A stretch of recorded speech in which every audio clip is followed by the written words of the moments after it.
everyone, welcome to my channel. இன்னைக்கு நாம standard 10th maths chapter number 2 numbers and சீக்வன்சஸ்ல example 2.30 வந்து பார்க்க போறோம். क्वेश्चन என்ன கொடுத்திருக்காங்கன்னு பாத்தீங்கன்னா, ஒரு மதர் இருக்காங்க. அந்த மதருக்கு மொத்தம் 3 childrens வந்து இருக்காங்க. அந்த 3 childrensக்கு வந்து பார்த்தோம்னா அந்த 207ங்கற ரூபீஸை 3ஆ டிவைட் பண்ணி கொடுக்க போறாங்க. அப்படி டிவைட் பண்ணி கொடுக்கிறது வந்து பார்த்தோம்னா அது அரித்மெட்டிக் ப்ராக்ரஷன்ல இருக்குன்னு சொல்லிட்டாங்க. எங்கெங்கெல்லாம் வந்து சேர்க்குறாங்கன்னு பாருங்க.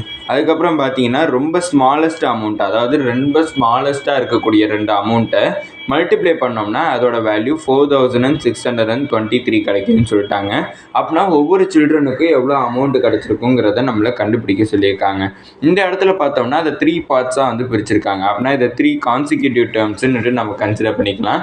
3 கான்சிக்யூட்டிவ் டேர்ம்ஸ்ன்னு கொஸ்டினில் கொடுத்துருந்தாங்கன்னா அந்த 3 கான்சிக்யூட்டிவ் டேர்ம் எப்படி இருக்குன்னு பார்த்தோம்னா a-d, அடுத்தது a + d. இதான் வந்து அந்த 3 கான்சிக்யூட்டிவ் டேர்ம்ஸாக இருக்கும். இந்த 3 பேர், அதாவது இந்த 3 சில்ட்ரன்ஸுக்கும் கொடுக்கக்கூடிய டோட்டல் அமௌண்ட் வந்து எவ்வளோன்னு பார்த்தோம்னா 207. அப்படின்னா இது 3யுமே ஆட் பண்ணிக்கிறோம். அப்படின்னா a - d + a + a + d எனக்கு டோட்டலாக எவ்வளோன்னு பார்த்தோம்னா 207. அப்படின்னா -d + d கேன்சல், மீதி எனக்கு 3a இருக்குது. அப்படின்னா = 207. அப்படி வந்து பார்த்தோம்னா இந்த 3a நான் இங்கிட்ட ட்ரான்ஸ்லேட் பண்ணால் a = 207/3. அப்படின்னா அதை டிவைட் பண்ணனா 3 1s are, அடுத்து 3 6 are 18, மீதி வந்து பார்த்தோம்னா 2, அப்படின்னா 27 வந்து இருக்குது. அப்படின்னா ஏவோட வேல்யூ வந்து கண்டுபிடிக்கிறதுக்கு 3 வந்து 27ஆல் டிவைட் 27 3ஆல் டிவைட் பண்ணால் எனக்கு 9 வந்து கிடச்சிருக்கும். அப்படின்னா ஏவோட வேல்யூ 69 கிடச்சிருச்சு. அடுத்து டியோட வேல்யூ கண்டுபிடிக்கணும். அதுக்கு வந்து பார்த்தோம்னா 2 லீஸ்ட் அமௌண்ட், அதாவது லீஸ்ட் அமௌண்ட்டுங்கிறப்ப கம்மியானதுன்னு பார்த்தோம்னா a - d, a இது ரெண்டும் தான் கம்மியானதாக இருக்கும். இது ரெண்டையுமே மல்டிப்ளை பண்ணனா எனக்கு 4623 கிடைக்கும்னு சொல்லிட்டாங்க. அப்படின்னா a - d × a இது ரெண்டையும் மல்டிப்ளை பண்ணால் 4623 கிடைக்கும்னு சொல்லிட்டாங்க. அப்படின்னா a × a வந்து a² மைனஸ் a × d கிடச்சிருக்கும் = 4623. இப்போ ஏவோட வேல்யூவை நான் இங்கே சப்ஸ்டியூட் பண்ணுறேன். ஏவோட வேல்யூ என்னென்னு பார்த்தோம்னா 69² மைனஸ் 69 d கிடச்சிருக்கும் = 4623. இல்லைனா இப்படி ஸ்கொயர் பண்ணுறது டிஃபிகல்ட்டாக இருக்குங்கிறப்ப நான் இந்த ஸ்டெப் எல்லாத்தையுமே விட்டுறேன். இந்த ஸ்டெப்பை விட்டுட்டு இங்கேயே நான் வந்து ஃபஸ்ட்டு நான் 69 சப்ஸ்டியூட் பண்ணிக்கிறேன். அப்படின்னா 69 × 69 - d = 4623 எனக்கு கிடச்சிருக்கும். இப்போ இந்த இடத்துல பார்த்தோம்னா 69 இது மல்டிப்ளிகேஷனில் இருக்குது. அப்படின்னா இந்த 69 இங்கே ட்ரான்ஸ்லேட் பண்ணால் டிவிஷன் ஆயிடும். அப்படின்னா 69 - d = 4623 / 69 கிடைக்கும். இப்போ இந்த இடத்துல பார்த்தோம்னா இந்த 3 டேபிளால் கேன்சல் பண்ணுறேன். 3 டேபிளால் கேன்சல் பண்ணனா 2s are, அடுத்து இது 3s are.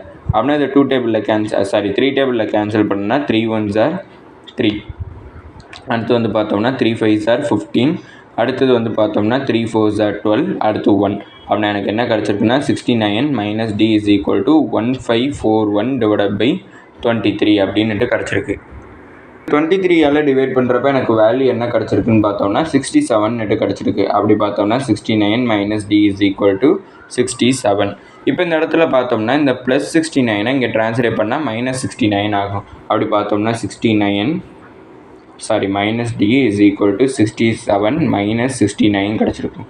அப்படின்னா -d = 67 - 69ஓட வேல்யூ எனக்கு -2 கிடைக்கும். அப்படின்னா மைனஸ் கேன்சல். அப்படின்னா எனக்கு டியோட வேல்யூ ஃபைனலாக 2 கிடச்சிருக்கு. ஏவோட வேல்யூ 69. இப்போ ஒவ்வொரு சில்ட்ரனுக்கும் எவ்வளோ அமௌண்ட் வந்து போயிருக்குங்கிறத நம்ம கண்டுபிடிக்கணும். அப்படி பார்த்தோம்னா நம்ம கன்சிடர் பண்ணியிருந்தது a - d, அடுத்தது a + d. இப்போ ஏவோட வேல்யூ 69, டியோட வேல்யூ 2ங்கிறத சப்ஸ்டியூட் பண்ணுறோம். அப்படின்னா 69 - 2, அடுத்தது ஏக்கு பதிலாக 69, அடுத்து 69 + 2. அப்படி பார்த்தோம்னா 69 - 2 வந்து பார்த்தோம்னா 67, அடுத்தது 69, அடுத்தது 71. அப்படி பார்த்தோம்னா ஃபஸ்ட்டு சில்ட்ரனுக்கு 67 ரூபீஸ் வந்து கொடுத்துருப்பாங்க. செகண்ட் சில்ட்ரனுக்கு வந்து 69 ரூபீஸ், அதுக்கப்புறம் தேர்டு சில்ட்ரனுக்கு 71 ரூபீஸ் வந்து கொடுத்துருப்பாங்கங்கிறத கண்டுபிடிச்சிருக்கோம். இதோட இந்த வீடியோ முடிஞ்சிச்சு. மறக்காமல் நம்ம சேனலை சப்ஸ்கிரைப் பண்ணி சப்போர்ட் பண்ணுங்கள். நீங்கள் கொடுக்கக்கூடிய ஒவ்வொரு சப்ஸ்கிரைபும் எனக்கு மிகப்பெரிய சப்போர்ட்டாக. அப்புறம் இந்த வீடியோ பிடிச்சிருந்துச்சுன்னா லைக் பண்ணிங்க. அதுக்கப்புறம் ஏதாச்சும் டவுட்ஸ் இருந்தாலோ நான் ஏதாச்சும் இம்ப்ரூவ் பண்ணணும்னு நினச்சிங்கனாலும் அதை மறக்காமல் கமெண்ட் செக்ஷனில் சொல்லுங்கள். தேங்க்யூ.